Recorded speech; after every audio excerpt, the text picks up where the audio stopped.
would you say which character has changed the most in that 1 year?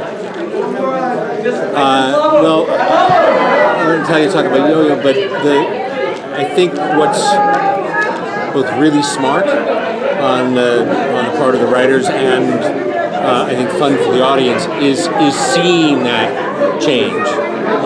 And so the short answer is they all have. And some of that is because in the deep space part of our story, those people have been away from home for a long time.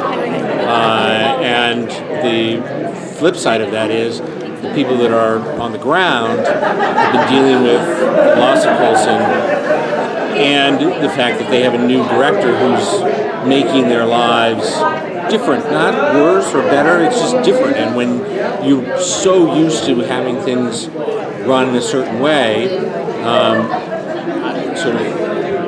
I think change is always something that's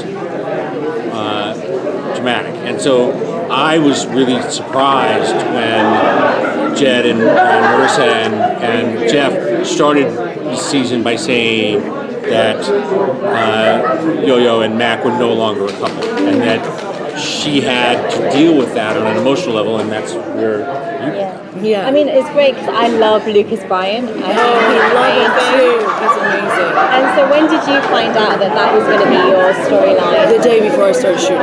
Really? And I was still finding out the day I was shooting what was going on. So was it a little bit like the reaction that you had to finding that out was similar with sort of Yo-Yo kind of? Yeah, I think so. There was like an adjustment to be had because I entered S.H.I.E.L.D. and really fastly Mac and Yo-Yo fall in love. So I've known the transition of my character in our relationship. So it was definitely a wonderful adjustment because you love a challenge as an actress. But it was definitely a shock.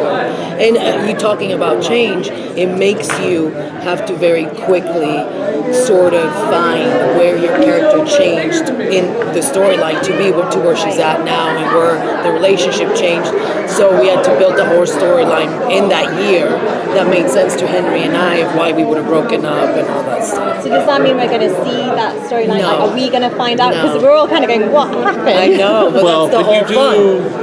You heard it. She said he didn't close the door. He closed the door. So you'll kind of start realizing why the decision was made for them to be apart as the season goes on, and you also see them deal with it.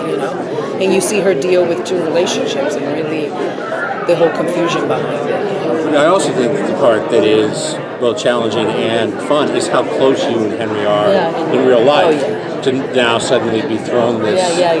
And it was hard because we love acting together. We have really great chemistry. We love talking before the night before our scenes and what do you want to do here. So it was kind of sad. We were like, oh my God, you're not going to do our scenes anymore. So, but it also makes you realize how grateful you are to have it, when you don't have it.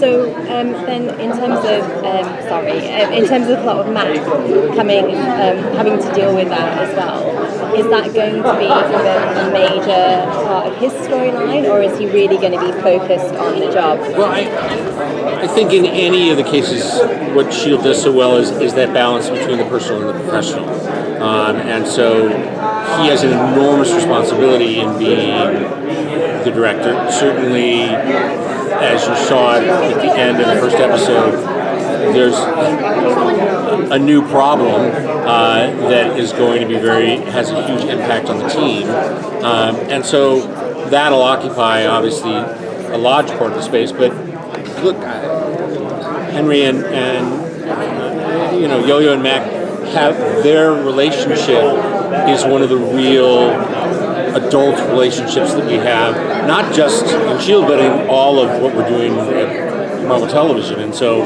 to see that go through a fracture, it will be something that I think we'll hear about a lot. Okay, thank you, everybody. Sorry, we have to...